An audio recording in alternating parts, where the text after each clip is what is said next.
சிருஷ்டிக்கப்பட்டதின் நோக்கம் என்ன என்பதை இந்த குறும் நாடகத்தின் மூலமாய் காணலாம். ஒரு பப்ளிக் ஹாலிடே அன்னைக்கு எல்லா ஃப்ரெண்ட்ஸ் மீண்டும் நம் படிப்பு எல்லாம் முடிந்த பிறகு ஒரு 5 வருடங்கள் பிறகு ஒரு கெட் டுகெதர் பண்றாங்க. பார்க்கலாம் எங்க கெட் டுகெதர் பண்றாங்க, எப்படி பண்றாங்க.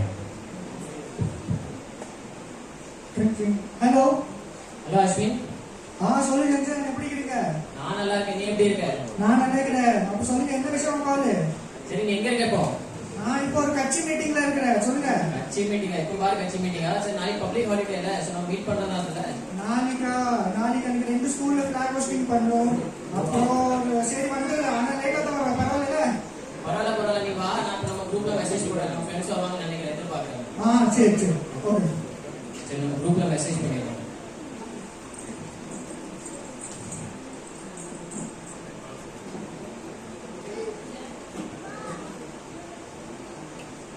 குரூப்ல மெசேஜ் போட்டாச்சு. யாரையும் காணோம்.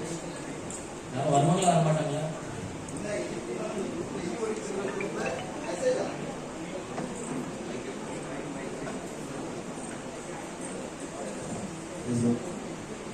இவனுங்க எப்பயும் குரூப்ல ஓடிட்டு மெசேஜ் இருக்கு. ஓ, கெட் டுகெதர் மீட்டிங்கா? சரி, ஃப்ரீயா தான் இருக்கும், போயிட்டு வந்துருக்கோம். ஹாய் ஜென்சா. ஹாய் ரவிஷ், எப்படி இருக்க? நான் நீ எப்படி இருக்க? நல்லா இருக்கு. நீங்க வந்துட்டீங்க, நீங்க வரவே நான் எதிர்பார்க்கவே இல்லை. உட்காருங்க. ஹாய் நல்லா இருக்கு. ஏய் ஜென்சன், எப்படிடா இருக்க? நல்லா இருக்கேன் ப்ரோ, நீ எப்படி இருக்க? ஆமா உட்காருங்க.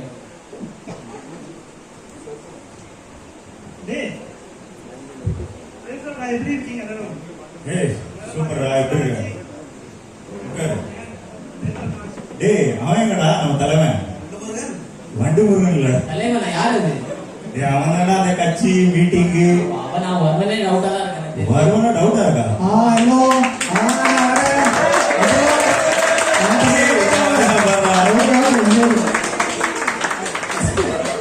சரி, சீட்டுங்க.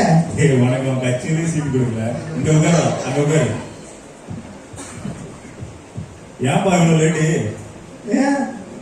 கொடி ஏற்றிட்டு வந்தேன். கொடி எடுத்துட்டு வந்தியா? கொடியெல்லாம் கூப்பிட்டாங்களா?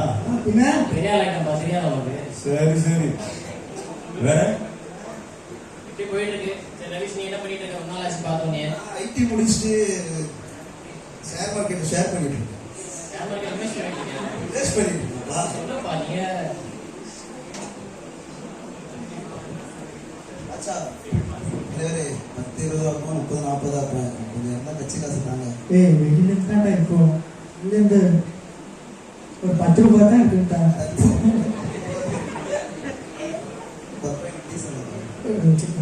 சரி ஜென்சி, நீ என்ன பண்ணிட்டு இருக்க? ஒரு நாள் ஆச்சு பார்த்தோன்னே. உனக்கே 4 பேர் குளுக்கோஸ் இருக்கும், நீ குளுக்கோஸ்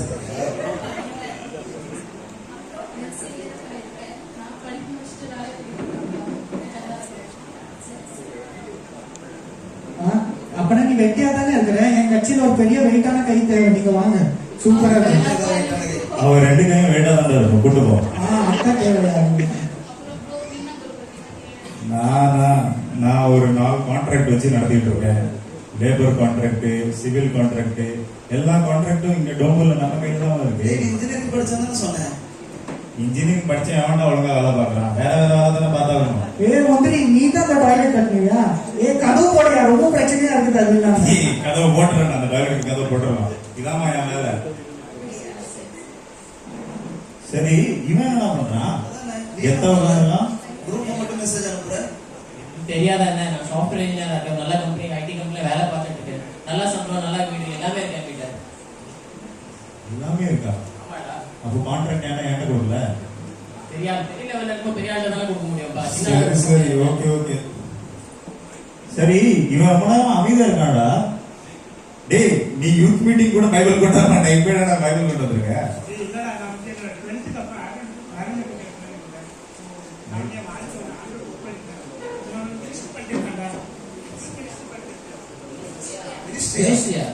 மினிஸ்ட்ரியா? கைத்தடுங்க. மினிஸ்ட்ரி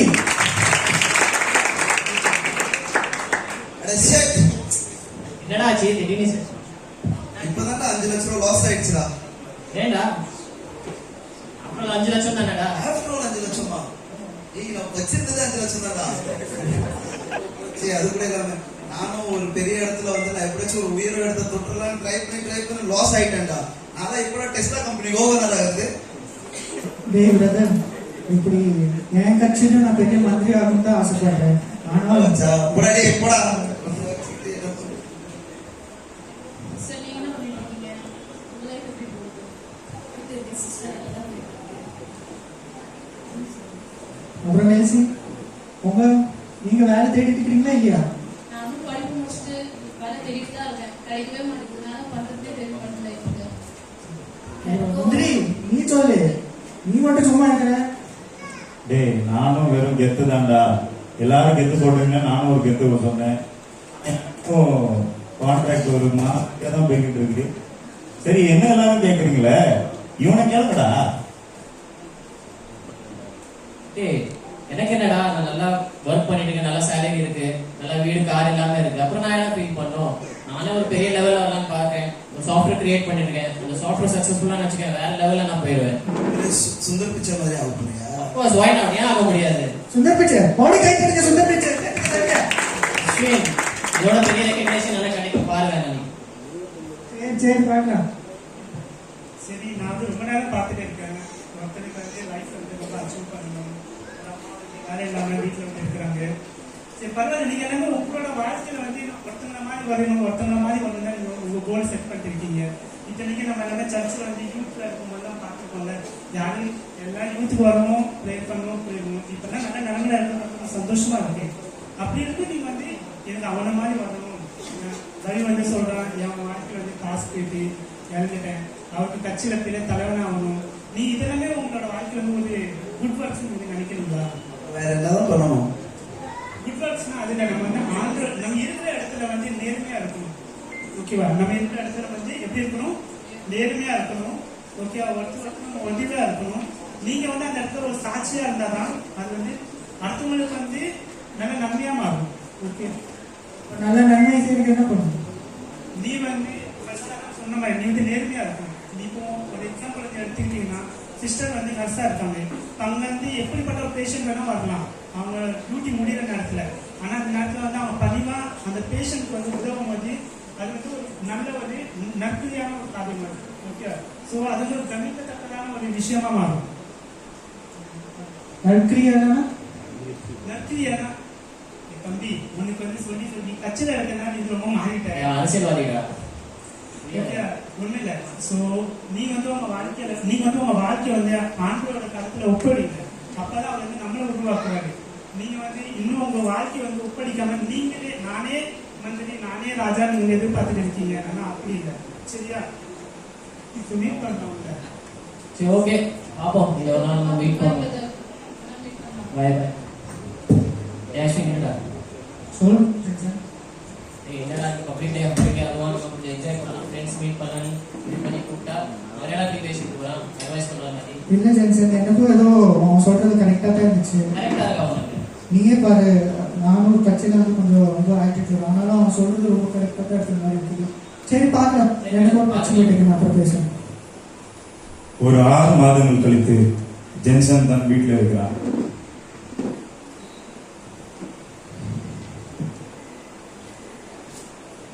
ஹலோ ஹலோ, கேக்குதா? கேக்குதுப்பா, சொல்லு. எங்க இருக்க? நான் வேலையில இருக்கேன்ப்பா. கொஞ்சம் வீட்டுக்கு வா. எதுக்குப்பா வீட்டுக்கு? வேலையில இந்த வீட்டுல விட்டுற? நான் சாகலான்னு இருக்கேன்டா. சாகலான்னு இருக்கியா? அதுக்கான எனக்கு போன் பண்ணிருக்க? பிரச்சனை இல்லை, நீங்க வா வீட்டுக்கு. பெரிய பிரச்சனையில இருக்கியா? ஆமா. என்ன பிரச்சனை? சாகுற அளவுக்கு என்னடா பிரச்சனை? வேலை போயிடுச்சுடா. வேலை போயிடுச்சா? ஆமா. வேலை போயிடுச்சுன்னா எவன்டா சாவான்? சரி நீ இரு, நான் வீட்டுக்கு வரேன், நீ டென்ஷன் ஆகாத.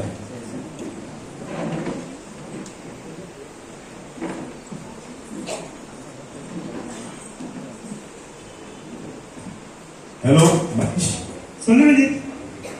ஜென்சன் வீட்டுக்கு வந்து பிக் வரலாமா? என்னடா இது? டேய் அவன் ஏதோ சாக போறேன் அது இதுன்னு உளறிட்டுக்கிறான். சாக போறானா? டேய் சரி, நான் வரேன் விஜய். கொஞ்சம் எல்லாரையும் கூட்டிட்டு வாயேன், அவன் வீட்டுக்கு போய் அவன்கிட்ட பேசிட்டு வருவோம். கண்டிப்பா கண்டிப்பா வரணும்.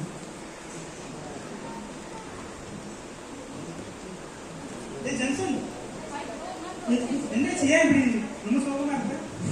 மனிஷ் வேலை போயிடுச்சு. போயிடுச்சுடா எனக்கு நடுவில் நிற்கிறேன்டா என்ன வேலை போயிடுச்சா? ஆமாடா அப்பதான் ஒரு 6 மாசம் முன்னாடி பார்த்தா நல்லா இருந்தா, நல்லா செழிப்பாடா இருந்தாரு. என்ன? நானும் அப்படிதான் நினைச்சேன், நம்மளே எல்லாம் பண்ணிக்கலாம், நானும் இதா இருக்கலாம். டேய் சாகுற அளவுக்கு என்னடா ஆயிட்டு? வேலை போயிடுச்சு எனக்கு. இப்போ நான் வேலை போட்டாங்க, என் கான்ட்ராக்ட்ல வந்து வேலை பாரு. காமெடி பண்ணாத. என்கிட்ட சீட் சரி, ஓகே. எனக்கு தெரியாம பேசாதீங்க, சீரியஸ் நடுத்தர நிற்கிறேன். நடுத்தர இருக்கிறியா? டேய் நீ தான் சாஃப்ட்வேர் பண்ண போற, அது பண்ண போற, இது பண்ண போறேன்னா எல்லாம் ஊத்துக்கிச்சா? டேய் மணி சொல்றா சாவானான்ட்டு. சரி, ஒரு நிமிஷம். இப்ப ஜென்சன், நீ வந்து இப்ப நம்ம அந்த வாலிப காலத்துல வந்து எதுவா இருந்தாலும் நான் வந்து சூசைட் பண்ணிப்பேன், நான் வந்து என்னோட வாழ்க்கைக்கு நானே முடிவு எடுத்துப்பேன்னு சொல்றது வந்து ஒரு முடிவு இல்லை. ஓகேவா? இந்த வேலையிலன்னா என்ன, இந்த உலகத்துல எவ்வளவு வேலை இருக்கு. நீ வந்து 6 மாசம் முன்னாடி நல்லா இருந்த, சரி இப்போ வந்து உனக்கான வேலை தேவைன்னா ஆண்களுக்கு பிரியம் இல்லைன்னா அர்த்தம் அந்த வேலை. நீ வந்து உன் வாழ்க்கை வந்து முழுவதும் ஆண்களுக்கு ஒப்பளி. நான் அதுதான் சொல்றேன், திரும்பமா வந்துட்டேன். நீ என்னைக்கும் உன் வாழ்க்கை வந்து ஆண்களுக்கு ஒப்பளிக்கிற அந்த வாலிப காலத்துல இன்னும் வர இருக்கிற நாட்கள் நீ எவ்வளவு இருக்கு பார்க்க வேண்டியது. அவர் வந்து நம்ம வழி நடத்துவாரு. சரியா? தற்கொலை வந்து ஒரு சரியான முடிவு இல்லை. ஏன்னா அவர் வந்து நம்ம தாயின் கடவுள் உருவாகணும்னே பேசுவதை அழைத்த தேவன் அவரு. நீங்க வந்து இன்னும் நீங்க வந்து விசுவாசம் இல்லாம இருக்கீங்க நான் வந்து நினைக்கிறேன். இனிமே அப்படி இல்லாம ஜென்மம் உங்க லைஃப்ல வந்து ஜபத்தோட நீங்க காணப்படுவீங்க. சரியா? சரி பாரு. ஓகேவா? சரிடா, கவலைப்படாத, எல்லாம் சரியாகும். ஏன் ஜென்சன்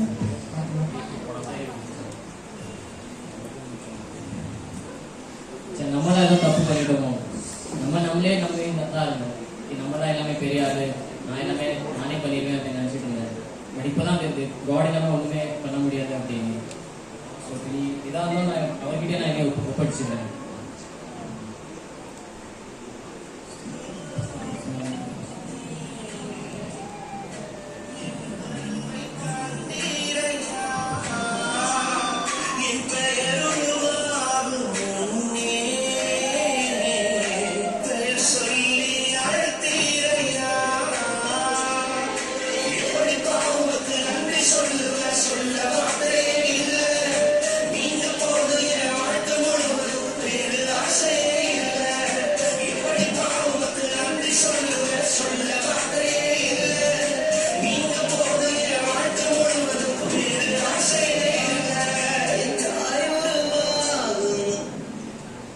சில நாட்களுக்கு பிறகு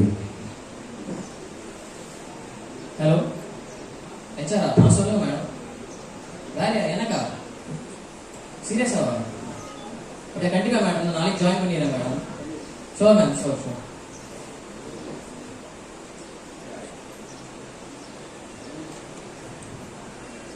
ஹலோ மனிஷ், சொல்லு ஜென்சன். எப்படி இருக்க? நான் நல்லா இருக்கேன். நீ எப்படி இருக்க? நான் நல்லா இருக்கேன் மனிஷ். எனக்கு ஒரு வேலை கிடைச்சிச்சு மனிஷ். ரொம்ப சந்தோஷம். நான் சொன்னேன்ல அன்னைக்கு, நீ வந்து என்னைக்கும் உன் வாழ்க்கை ஆண்களுக்கு ஒப்படைக்கிற அன்னைக்கு உன் வாழ்க்கை மாறணும். எஸ் பாத்தியா? நீ சொன்னது கரெக்ட் மனிஷ். எல்லாம் காட்ஸ் பிளேஸ்னால எனக்கு வேலை கிடைச்சிச்சு மனிஷ். எஸ், கண்டிப்பா. நீங்க எல்லாரும் கண்டிப்பா வீட்டுக்கு வாங்க மனிஷ். ஷோர் கண்டிப்பா வரும். சும்மா கூப்பிட்டே இருக்காங்க. இப்போ என்னாச்சுப்பா? Congratulation Jensen. Thanks. सो इतना इनको समझा है तो पता है बहुत जन को तो समझाते नहीं रहेगा बहुत लाख से वाले इतना इनको समझा एक भी जन को समझा ठीक है कोई बात नहीं इतना जन को नहीं समझा हालेलुया एक्चुअली कुछ नहीं ये तो स्पीच में इसकी मतलब बताना चाहते थे कि तुम्हारा जो लाइफ है डिसीजन मत लेना, सब प्रभु यीशु मसीह के आपको कुछ प्राप्त है. ओके, तो वो the decision maker in your life, the God, the living God. तो अपना का डिसीजन मेकर कौन होना चाहिए? टीचर, पेरेंट्स, वो लोग भी होना चाहिए, लेकिन उनसे भी सबसे फर्स्ट कौन होना चाहिए? प्रभु यीशु मसीह. क्योंकि जिंदगी में ये जो यूथ की जो जिंदगी है ना, अपने जो दिशा है बहुत तरीके से मतलब चेंज हो सकता है. जब मतलब एक स्ट्रेट लाइन होगा, स्ट्रेट लाइन नहीं चाहिए भाई को, मतलब बहुत सारा इजी रेस दिखाएंगे, लेकिन नहीं चाहिए वो जो इजी रेस नहीं चाहिए. अपने लाइफ में गॉड के जो पाथ है उसमें आपको चलना चाहिए. ये जो सुसाइड करके जो मतलब जो भी आपको थिंकिंग आता है वो तो बिल्कुल उसको जाना नहीं चाहिए. अगर ये जो भाई सुसाइड वगैरह कुछ करते थे तो उनके जो नेक्स्ट लाइफ जो है काम उनको जो मिलने वाला था वो मिलता था क्या? नहीं मिलता, वो कहीं स्टॉप होता था. तो ये अपने लाइफ में चाहिए, because we all are masterpiece. Okay so God has something for us, वो अगर अपन अचीव करना है तो we should submit us first, okay. वो अचीव करने के लिए अपने को खुद को देना चाहिए। किसके हाथ पे देना चाहिए? एक अन्य जाति के हाथ पे देना चाहिए कि अपने को यीशु मसीह के हाथ पे देना चाहिए?